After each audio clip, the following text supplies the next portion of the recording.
నిత్యుడాని సన్నిధి నిండుగా నా తోడు, నిత్యముంచినను నడిపించుమా నడిపించుమా. నిత్యుడాని సన్నిధి నిండుగా నా తోడు, నిత్యముంచినను నడిపించుమా నడిపించుమా.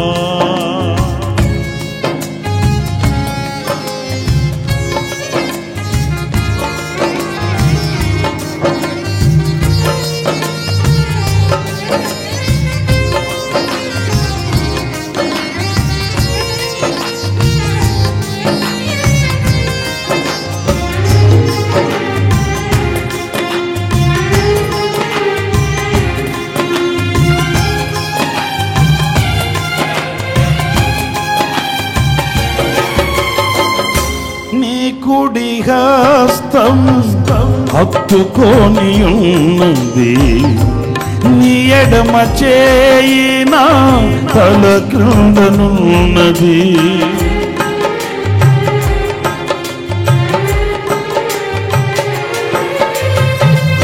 నీ కుడి హస్తం హత్తుకొని ఉన్నది, నీ ఎడమ చేయి నా తల క్రిందనున్నది. నీ కౌగిలిలోనే నిత్యం నిల్పుమా, నీ కౌగిలిలోనే నిత్యం నిల్పుమా. నిత్యుడాని సన్నిధి నిండుగా నా తోడు, నిత్యముంచినను నడిపించుమా నడిపించుమా.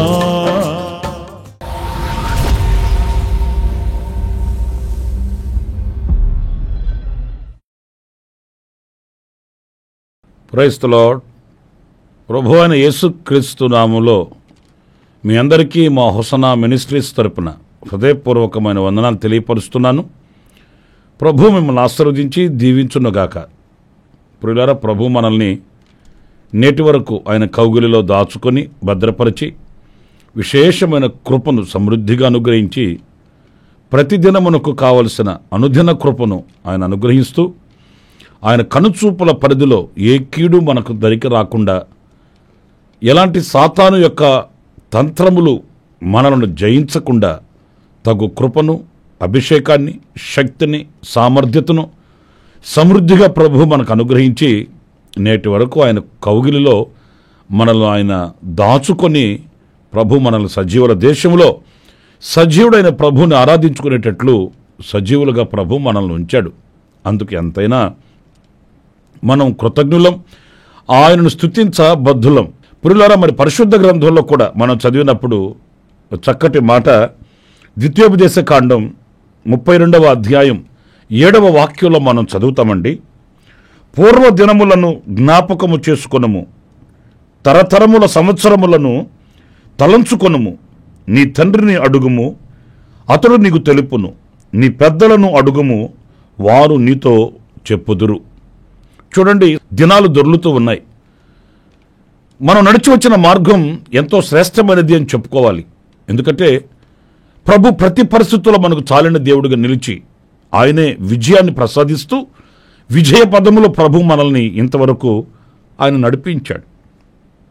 అయితే పూర్వదినములను ఎప్పుడు కూడా మనం మర్చిపోకూడదండి.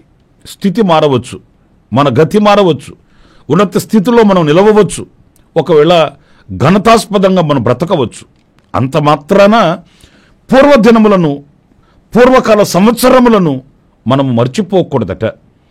ఇంకా గతాన్ని, నీ తండ్రిని, పెద్దలను అడిగి తెలుసుకొనుము అని ఈ వాక్యంలో వ్రాయబడి ఉంది. అంటే గతంలో ప్రభు చేసిన ఆశ్చర్యమైన కార్యాలు ఏవి కూడా మనం మర్చిపోకూడదండి. వాస్తవంగా మనకున్న అలవాటు ఏంటంటే నడిచి వెళ్లే కొద్దీ, దినాలు గతించిపోయే కొద్దీ గతించిపోయిన అనుభవాల్ని, దాటి వెళ్ళిన అనుభవాల్ని మన మనసులో నుంచి వాటిని చెరిపి వేసుకుంటామండి.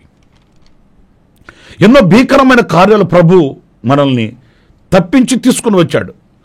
ఎన్నో ఇక్కట్లలో నుంచి, ఇబ్బందులలో నుంచి, కష్ట నష్టాలలో ఆయనే మనకు ఆదరణకర్తగా నిలిచి ఆయన నడిపించాడు. పిల్లరా, నిజంగానే మనం వెనక్కి తిరిగి చూస్తే ఈ స్థితిలో మనం నిలబడడానికి ఎవరు మనల్ని నడిపించింది, కాపాడింది, ఆదరించింది, ఉద్ధరించింది, ఎత్తుకొని మోసుకొని వచ్చింది ఎవరు అనంటే, ఈ లోకంలో మనము మానవుని శక్తి వలన మనం కాపాడబడలేదు, మానవుని బలము వలన మనం రక్షించబడలేదు. ఎవరో మనల్ని తమ భుజస్కంధాల మీద మోసిన వాళ్ళు ఎవరు కూడా లేరు. కానీ ముదిమి వచ్చు వరకు నిన్ను ఎత్తుకొని వాడును నేనే అని చెప్పిన ఆ సర్వశక్తి కలిగిన దేవుడు గతాన్ని మనం చూస్తే ఆయన భుజస్కంధాల మీద మోసుకొని వచ్చాడు. మన ఎదుట నిలిచిన రోగాలే కానీ, మన ఎదుట నిలిచిన విపత్తులే కానీ, మన ఎదుట నిలిచిన పోరాటాలే కానీ మన శక్తికి మించినవి. ప్రియమైన దేవుని బిడ్డలారా, విశేషమైన కృపని ఆయన అనుగ్రహించి నేను ఉన్నాను అని వెన్నుతట్టి నడిపించిన ఆ శక్తి కలిగిన దేవుని క్రియలను మనం తలంచుకోవాలి. ఏనాడు కూడా మనం మర్చిపోకూడదండి. అందుకే ఈ మాటలో మనం ప్రత్యేకంగా గమనించినప్పుడు నీ తండ్రిని అడుగు తెలుసుకో, పెద్దలను అడిగి తెలుసుకో, వాళ్ళ దినాలలో ప్రభు వారిని ఎలా నడిపించాడు, ఎన్ని ఆశ్చర్యమైన కార్యాలు చేశాడు, ఎన్ని అద్భుతాలు చేస్తూ ఆయన మనల్ని నడిపిస్తూ ఉన్నాడనేది ప్రతిదీ కూడా విశదీకరంగా తెలుసుకున్నామని వాక్యం సెలవిస్తుంది. అందుచేత మనం ఏనాడు కూడా ప్రభు మనల్ని నడిపించిన పవిత్రమైన మార్గాన్ని మనం మర్చిపోకూడదండి. ఏనాడు కూడా మర్చిపోకూడదండి. ఎంత ఉన్నత స్థితికి మనం వెళ్ళినా, ఏ బండలో నుండి మనం చెక్కబడ్డాం, ఏ గోతులో నుండి మనం లేపబడ్డాం, ఎలా మనం ఈ స్థితిలో నిలిచి ప్రభుని స్తుతించగలుగుతున్నామనే ఆ యొక్క స్పర్శ మనకుండాలండి. ప్రియమైన దేవుని బిడ్డలారా, ఇశ్రాయేలీల జీవితంలో కూడా మనం చదువుతాము, వాళ్ళు ఆకులు రాలిపోయినట్లుగా రాలిపోయారట. దైవ కృపకు వాళ్ళు దూరమైపోయారట. కారణం ఏంటంటే ఎన్ని అద్భుతాలు ప్రభు వారి పట్ల చేస్తున్న ఆ జ్ఞాపకాలు వారిలో నుంచి తొలగిపోతూ వచ్చాయి. అద్భుతం చవి చూస్తారు, కాస్త ముందుకు వెళ్ళగానే, ఆపద రాగానే మరలా సనుక్కోవడం ప్రారంభించారు. అయ్యో, ఇంతవరకు ఇన్ని అద్భుతాలు చేసి నడిపించిన దేవుడు మనల్ని ముందుకెందుకు తీసుకుని వెళ్ళడు? ఇన్ని ఆశ్చర్యమైన కార్యాలు చేసిన దేవుడు ఇప్పుడు ఎందుకు ఆశ్చర్యమైన కార్యం చేయడు అని కృతజ్ఞత కలిగిన వారై వాళ్ళు ప్రభుని స్తుతించలేకపోయారు. ఎన్ని అద్భుతాలు చేస్తున్న అనుభవించడం, మరలా ఇబ్బంది రాగానే సణుక్కోవడం, గొనుక్కోవడం, నాయకుల మీద తిరగబడడం వాళ్ళ వశమైంది.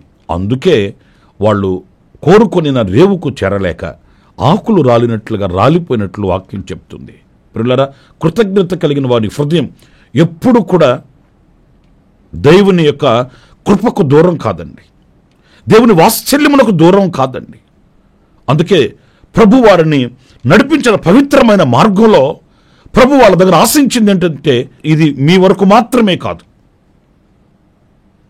ఈ అనుభవాలు మీ వరకు మాత్రమే కాదు, మీ తరతరాలకి ఈ కార్యాలు జ్ఞాపకం ఉండాలి, మీ పిల్లలు ఈ విషయాలు తలంచుకోవాలి అని ప్రభువు ఆ తరతరాల్ని, వారి పిల్లల్ని జ్ఞాపకం పెట్టుకొని ఆయన చెప్పాడు, మీరు తింటున్న ఈ ఆహారం మీ వరకే కాదు, ఈ ఆహారాన్ని పాత్రలో ఉంచి నిబంధన మందసంలో దాచిపెట్టమన్నాడు. అహరోను చిగిర్చిన కర్రను తీసుకుని వెళ్ళి ఆ నిబంధన మందసంలో ఉంచమన్నాడు. ఆజ్ఞలు కలిగిన పలకని తీసుకువెళ్ళి నిబంధన మందసంలో ఉంచమన్నాడు. ఎందుకని అనంటే, మీరు కనానుకు చేరిన తర్వాత మీ తరతరాలకి ఇది జ్ఞాపకం ఉండాలి. మీరు ఎలా పోషించబడ్డారు, మీరు ఎలా తప్పించబడ్డారు, మిమ్మల్ని ఎలాగా నేను నడిపించాను, ఇవన్నీ మీ తరతరాల జ్ఞాపకాలలో నిలిచి ఉండాలి. వారు జ్ఞాపకం చేసుకోవాలి. నా ప్రియమైన దేవుని బిడ్డలారా, మన బ్రతుకుల్లో కూడా ప్రభు మనల్ని ఎలా పోషించాడు, ప్రభు మనకి ఎలా విజయాన్ని అనుగ్రహించాడు, ప్రభు మనకి ఏ ఆజ్ఞల చేత ఆయన మనల్ని కాపాడుతూ వచ్చాడు, ఇవన్నీ ఒక్కనాటితో ముగించబడేవి కావు. మన జ్ఞాపకాలలో నిత్యం నిలిచిపోవాలి. మన జీవితంలో వెనక్కి తిరిగి చూస్తే ఆయన కృప మనకు ప్రత్యక్షం కావాలి. ఆయన చేసిన ఆశ్చర్యమైన కార్యములను బట్టి కృతజ్ఞత పెళ్ళుబుకాలి. ఆయన స్తుతించు వ్యక్తులుగా మనం మార్చబడాలి. అందుకే కీర్తనకారుడు చక్కటి మాట చెప్తాడు. 77వ కీర్తన 5-6 చరణాలు మనం చదివినప్పుడు, తొలిటి దినములను పూర్వకాల సంవత్సరములను నేను మనసులకు తెచ్చుకుందును, నేను పాడిన పాట రాత్రి యందు జ్ఞాపకము చేసుకొందును, హృదయమున ధ్యానించుకొందును. పిల్లలు చూడండి, వాక్యంలో తొలిటి దినములను పూర్వకాల సంవత్సరములను జ్ఞాపకం చేసుకొని రాత్రి వేళ నేను పాడిన పాటను కూడా నేను జ్ఞాపకం చేసుకుంటాను. మరి ఆ రాత్రి ఆయన ఎలా పాడుకున్నాడో, ఏ వేదనతో గానం ఆలపించాడో, ప్రభు సన్నిధిలో కీర్తించాడో మనకు తెలియదండి.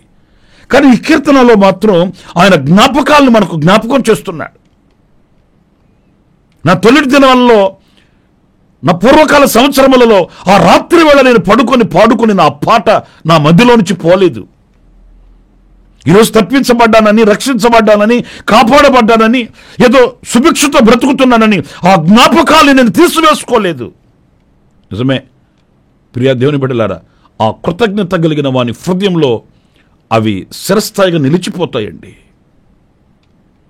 అవి తొలగిపోవండి. ఎప్పుడు దేవుని సన్నిధిలో కూర్చున్నా కూడా ఆ జ్ఞాపకాలు మనల్ని కృతజ్ఞతాపూర్వకమైన వ్యక్తులుగా మారుస్తాయండి. దావీదు జీవితంలో మనం చూస్తామండి. ఆయన రాజుగా అభిషేకించబడిన తర్వాత యెహోవా సన్నిధికి వెళ్ళి కూర్చోండి ఆయన ప్రార్థన చేస్తున్నాడట. యెహోవా నా దేవా, ఇంతగా నీవు నన్ను హెచ్చించుటకు నేనెంతటి వాడని, నా కుటుంబం ఏపాటిదయ్యా. అంటే ఆయన రాజుగా అభిషేకించబడిన తర్వాత గతాన్ని మర్చిపోలేదు. ఆ చేదు అనుభవాలు మర్చిపోదాం, ఆ ఇరుకైన అనుభవాలు మర్చిపోదాం. అప్పుడేదో పేదవాడిని, చిన్నవాడిని, పిల్లవాడిని అలాగైపోయింది. ఇప్పుడు ఎన్ని జ్ఞాపకం ఎందుకు తెచ్చుకోవాలి?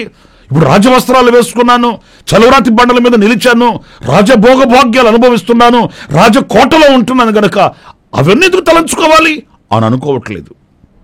రాజుగా అభిషేకించబడినప్పటికీ యెహోవా సన్నిధికి వెళ్ళి ఆయన మోకరించి ప్రార్థన చేస్తూ అంటున్నాడు, నీవు నన్ను హెచ్చించుటకు. నా ప్రియమైన దేవుని బిడ్డలారా, ఎంతగా హెచ్చించుటకు అంటే ఇక అంతకంటే వేరే హెచ్చైన స్థితికి లేదండి. దావీదు అంత హెచ్చించాడు దేవుడు. ఇక దావీదు ఉన్న స్థితి కంటే హీనమైన స్థితి లేదు. ఒకప్పుడు అంతకంటే హీనమైన స్థితి లేదు. అక్కడి నుంచి ఇక అంతకంటే ఉన్నతమైన స్థానం ఇంకొకటి లేదు. అక్కడికి ఎక్కించాడు దేవుడు.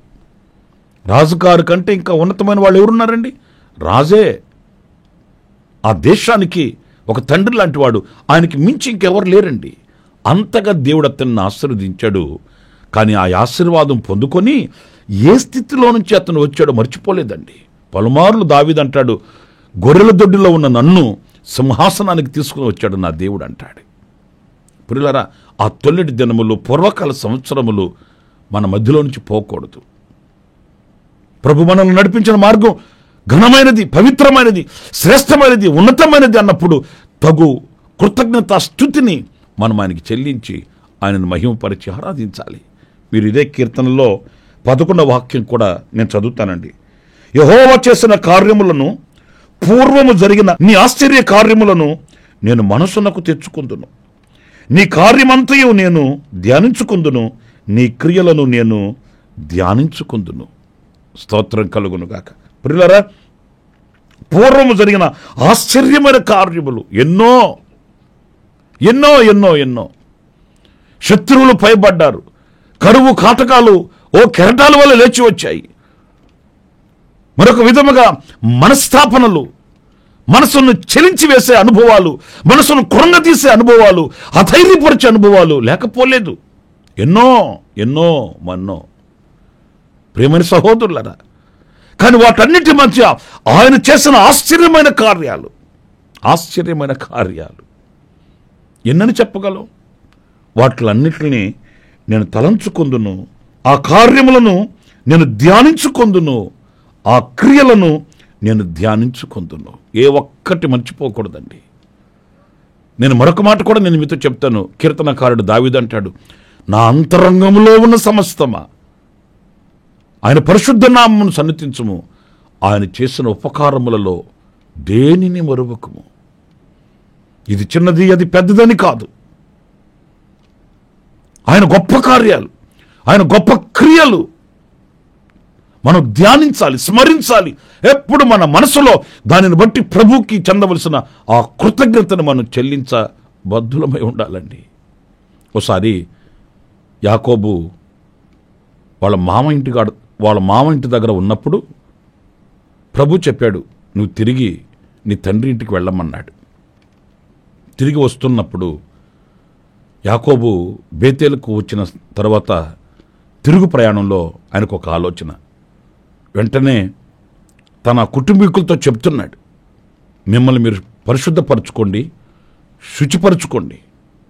నా శ్రమ దినమున నాకు ఉత్తరం ఇచ్చి, నేను నీకు తోడే ఉంటానని అభయం ఇచ్చి, నన్ను ధైర్యపరిచి, నన్ను దర్శించిన నా దేవునికి ఇక్కడ బలిపీఠం కట్టాలి. చూశారండి, అంటే గత 20 సంవత్సరాలు జరిగినవన్నీ యాకోబు మనసులో ఉన్నాయండి. 20 సంవత్సరాల క్రితం వెళుతున్నప్పుడు అక్కడ ప్రభు చెప్పిన మాటలు ఆయన మనసులో ఉన్నాయండి. ఆ శ్రమ దినాన్ని మర్చిపోవట్లేదు. అప్పుడు ఒంటరిగా ఉన్నాడు, ఏకాకిగా ఉన్నాడు. చేతిలో ఒక చిన్ని చేతి కర్ర తప్ప మరి ఎవ్వరూ కూడా లేరు. కానీ ఇప్పుడు చేతి నిండా సంపద ఉంది, దాసదాసులు ఉన్నారు, భార్యలు ఉన్నారు, పిల్లలు ఉన్నారు. అన్ని సంపాదించుకున్నాడు, సమృద్ధితో వస్తున్నాడు. ఈ రెండింటిని పోల్చుకొని చూడండి. వెళ్ళేటప్పుడు ఒంటరిగా వెళ్ళాడు, ఇప్పుడు ఒంటరి కాదు, సమృద్ధి ఉంది. ఈ సమృద్ధి ఉన్నంత మాత్రాన ఆ శ్రమ దినాన ప్రభుతో గడిపిన గడియల్ని మర్చిపోవట్లేదండి. ఆ శ్రమ దినాన ప్రభు తనతో మాట్లాడిన మాటలు మర్చిపోవట్లేదండి. ఆ శ్రమ దినమున దేవునికి అతనికి ఉన్న ఆ సహవాస సంబంధం ఎలాంటిదో మర్చిపోవట్లేదండి. మీరు ఆదికాండం 35వ అధ్యాయం 3వ వాక్యాన్ని చదివితే, మనము లేచి బేతేలునకు వెళ్ళుదము, నా శ్రమ దినమున నాకుత్తరమిచ్చి నేను వెళ్ళిన మార్గమున నాకు తోడయుండిన దేవునికి బలిపీఠము అక్కడ కట్టెదనని చెప్పాను. నా ప్రియమైన దేవుని బిడ్డలారా, మనుషునికి మనుషునితో కలిగిన సహవాసం కాదది, మనుషునికి దేవునితో కలిగిన సహవాసం.